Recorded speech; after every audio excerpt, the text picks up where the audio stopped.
Hello and welcome back. I'm Karen Sullivan of Soul Symbols, and this is our Friday contemplation.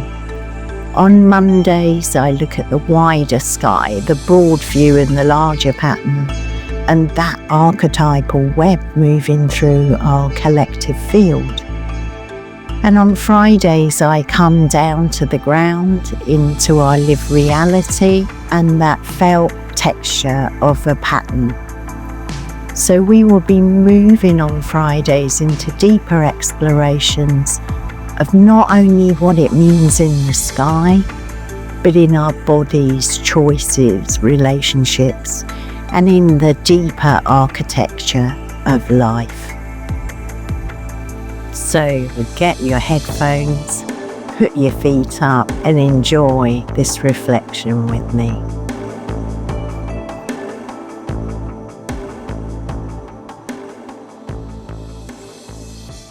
This Friday, we are entering the dark moon period. A new moon comes on Monday.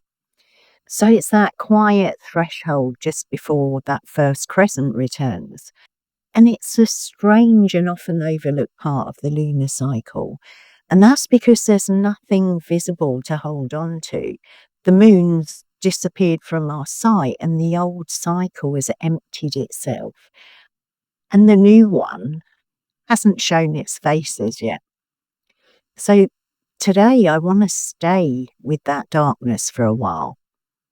And I'm not looking at darkness as emptiness or something that's frightened and failed, but as something ancient, fertile, and deeply mysterious. The dark feminine, the dark goddess we're looking at here. So I'm going to begin with Nyx, Mother of Night, and the Orphic image of the silver egg laid in the lap of darkness, from which Phanes, the revealer, the light bringer, eventually emerges. And from there, I'm going to follow this thread of darkness as a hidden treasury through sacred texts that speak about giving us the treasures of darkness and hidden riches of secret places.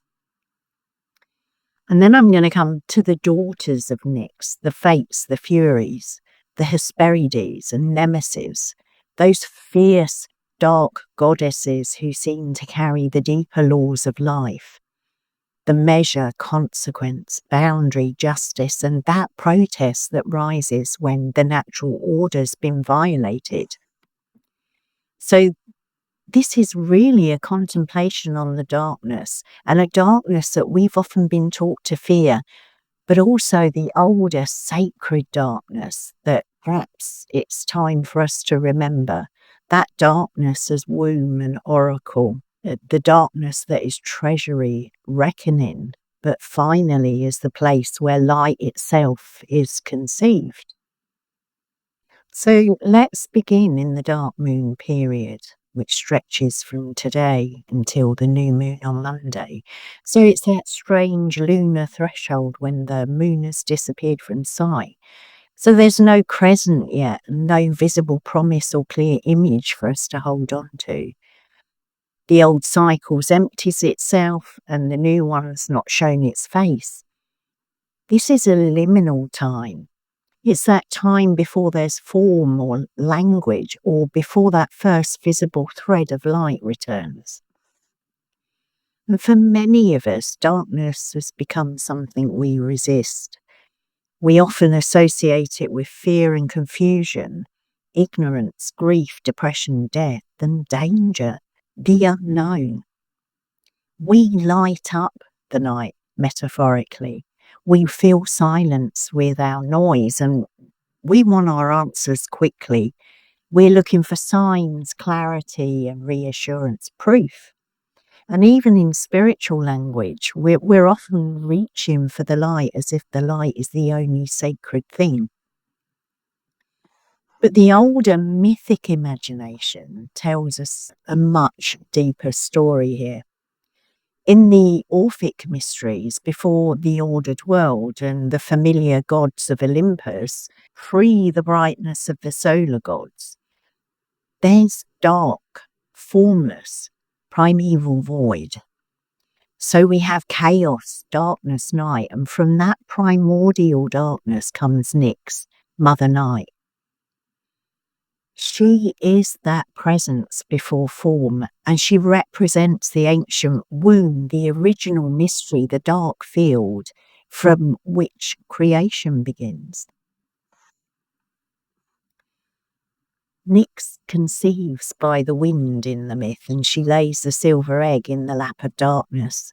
Beneath that egg, the vault of the sky and the earth begin to form, and from that egg comes Phanes, the revealer. He's called the Shining One, the one whose name carries a sense of appearing, showing forth, and bringing light. So what we have here is a reversal of what we often think. Light is born from the night.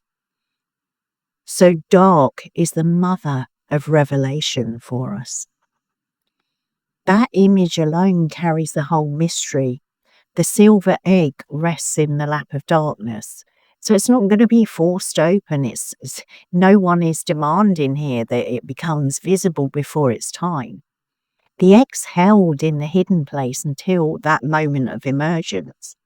And this is the mystery of the dark moon as well. That unseen moon with something gathering. The light has withdrawn, and yet the next cycle is being conceived here. And these themes run through so many sacred texts. There's one from Isaiah that says, I'll give you the treasures of darkness and hidden riches of secret places. And in its own context, the promise is given to Cyrus, the Persian king.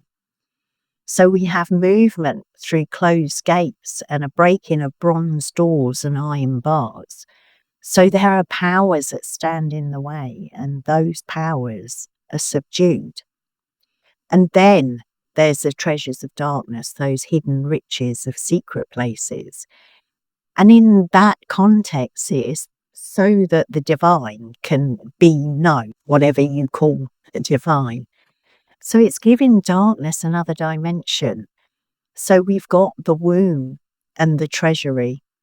Something's been hidden there and sealed away. So we have something really valuable lying behind the gates in these sacred texts. And this thread appears again and again in sacred story. We have Job speaking of deep things being revealed out of darkness, Daniel speaking of the divine knowing that is in the darkness and revealing deep and hidden things. The Tao Te Ching speaks of darkness within darkness as the gateway to mystery. Odysseus must travel into the sunless realm of the dead to receive prophecy from Tiresias. The seeker of Trophonius descends into the earth to receive oracular revelation, and Persephone's descent becomes the hidden core of the Eleusinian mysteries. And the Egyptian sun we have passing through the duat, the night world, before he can be reborn. And Inanna is descending into the underworld, and she is stripped at each gate. So again and again, this motif, this story repeats.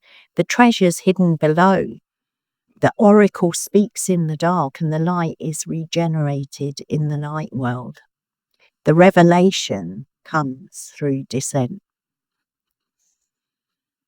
And perhaps this is why our darker periods can become strangely revelatory. And I am not saying suffering is something to glorify, or every painful experience contains a neat lesson. But I'm talking about darkness, our experience of darkness, whatever that is, changing the way we listen. So when our ordinary sight fails, another kind of perception begins to stir.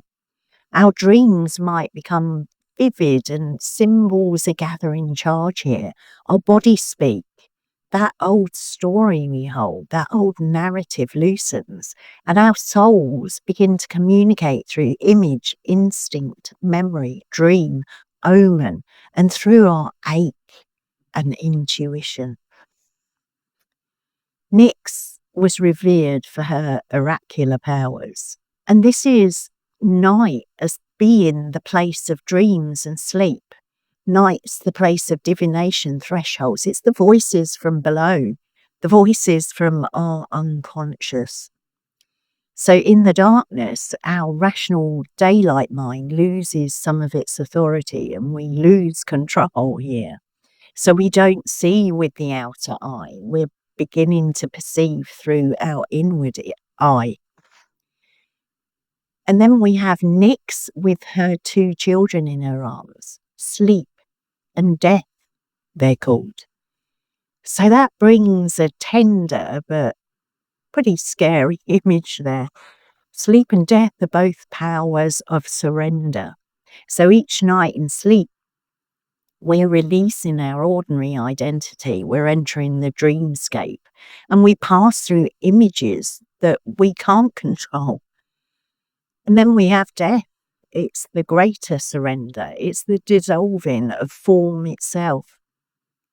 So these children of night, of Nyx, remind us that the dark moon isn't just about a poetic pause. It's a little death in the lunar cycle. It's a surrendering to the invisible before renewal begins. But Nyx is more than just the mother of dreams, sleep and light. She's also connected to the fierce daughters of the night. Some myths say that she was the mother of their mothers. There's just a connection between them.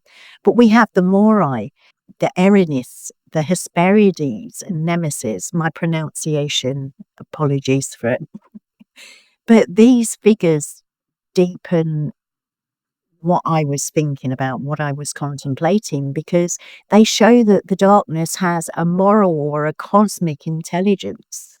The Morai are the fates, the 3 fates, and they're carrying the law of thread, measure, limit. We have Clotho, spinning, Lachesis, measuring, Atropos, cutting. And they speak to the part of life we fear because it can't be negotiated forever. It's about time, mortality and consequence. It's the shape of our lives and that thread allotted to each human being.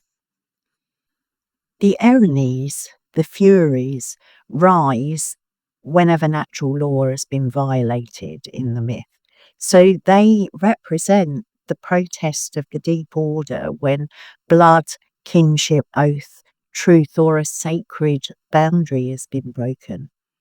And they're frightening because they refuse to let harm be smoothed over.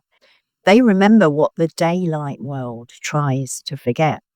Just like our unconsciousness, symbols, images, dreams that represent our own sacred boundaries have been broken.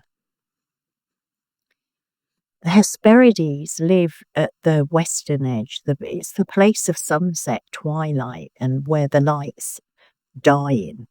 So they guard the golden apples, the hidden fruit at the edge of night. They remind us that the treasure of darkness can't just be seized by us. It needs to be approached with reverence. And there are some riches in that darkness that are guarded because they're sacred. And Nemesis, she is the solitary daughter. She doesn't come in a set of 3. She brings retribution and rebalancing. So she comes in the myth where hubris has swollen too large and excess has crossed a boundary. So she comes when the scales need to be restored. She's feared because she brings consequence. And yet she's also part of cosmic justice. She returns things to proportion. And this happens within our own psyches, however much we like to rationalize and ignore those things. Our psyches are constantly tempting to bring restoration and balance. So here, the dark goddess becomes really, really complex here. Nyx is the mother of light, but she's also the mother of the powers that preserve the conditions for true light.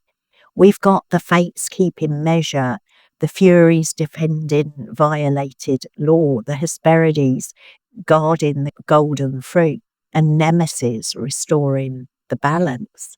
And maybe this is a reason why darkness became feared. The dark is the place where hidden law is speaking and where our bodies tell the truth.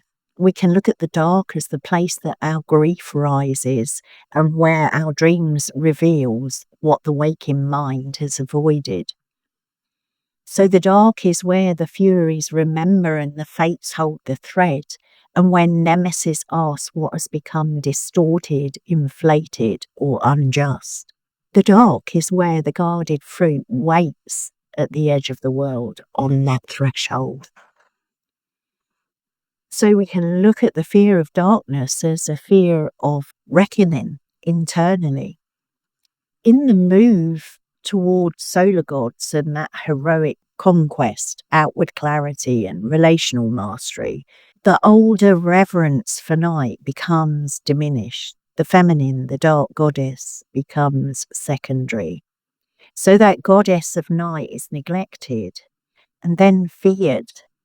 So it's the lunar feminine, the dream and body, that underworld. It's about the ancestral, the oracular, the chthonic, the death-bearing face of wisdom, all become harder for culture to hold. But then that dark doesn't disappear when we stop revering it. It returns to us as anxiety, projection, compulsion.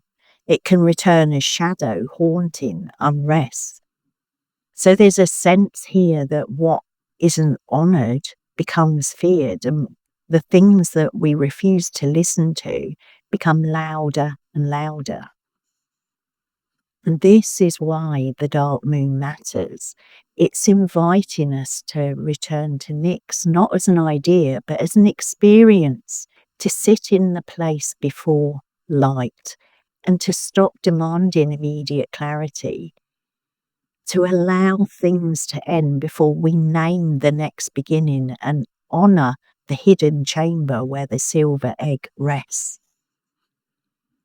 It's asking us to consider that some revelations only come when visible light withdraws, and those treasures often can only be found in secret places. And some of our gifts are discovered during the very periods we'd never have chosen for ourselves. Our oracular capacities can awaken in grief, uncertainty, illness, loss, in our solitude and silence, or the long night of not knowing, the dark night of the soul. So the question becomes, what if the darkness we fear is also the place where our deeper knowing waits?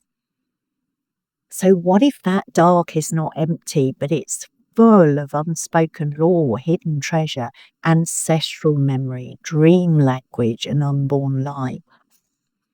What if Nyx, the mother of night, is also the mother of light? So as we enter this dark moon period, we don't need to rush into manifestation or intention. Perhaps it's not yet that moment to declare a new thing, the new beginning. Perhaps it's a moment to sit beside that egg. So as we come into this dark moon period, I don't think it's necessarily the moment to rush into our manifestations or declaring the next new thing. There's a place for that, but this feels like the moment before that, the moment before the crescent returns, and when the egg is still held in the lap of darkness. Maybe that's enough for us. It could just be a time to simply notice what's already ended, even if we haven't got the courage to name it quite yet. There are times when something is finished long before we're ready to admit it. An old version of ourselves, or an old attachment, a way of surviving, or a loyalty to something that no longer gives us life. In the dark moon, we might begin to feel those endings more honestly because there's less light to distract us. And I think this is where the daughters of Nyx become so important. The Fates, the Furies, the Hesperides, Nemesis. They're really uncomfortable figures, those dark goddesses, but they're truthful ones. They're bringing us back to measure, to consequence and boundary, to proportion and the things that we can't endlessly avoid. They're reminding us that the darkness is not just about soft and mystical things or places we need to fear, but it's also the place where the deeper laws of life begin to speak to us. So perhaps part of the invitation is to listen for what's been speaking from the dark to us. And that might not come as a clear answer. It might come as a dream or a bodily knowing. We may have repeated images or a tiredness we can't override anymore. And it can be a grief we've kept pushing to one side, or a sense that something in us has been asking for protection rather than exposure. There's also something here about not forcing the treasure open too soon. Those treasures of the darkness and the hidden riches of secret places. Hidden things often need to remain hidden until the right time. The silver egg doesn't open because we demand it. Neither does that crescent moon return because we're impatient. There are some things that have to be guarded, warmed, and allowed to form completely in the unseen.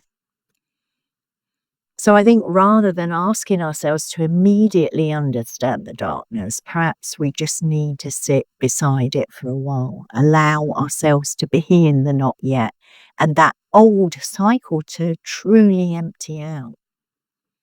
We notice where we've abandoned our own inner law by ignoring the body or overriding our limits. We notice it in the silencing of our grief or the refusing the knowing that has been trying to rise. Maybe that's the real gift of this dark moon. It's not asking us to perform clarity, it's asking us to remember that darkness has got its own form of intelligence. That revelation is not always bright at first. The oracle often speaks from the place we're taught to fear. So maybe that gift of this dark moon is that before the first line of light appears, something may already be forming beneath the surface. Because in these older mysteries, night isn't the failure of light. It's the place where light is conceived.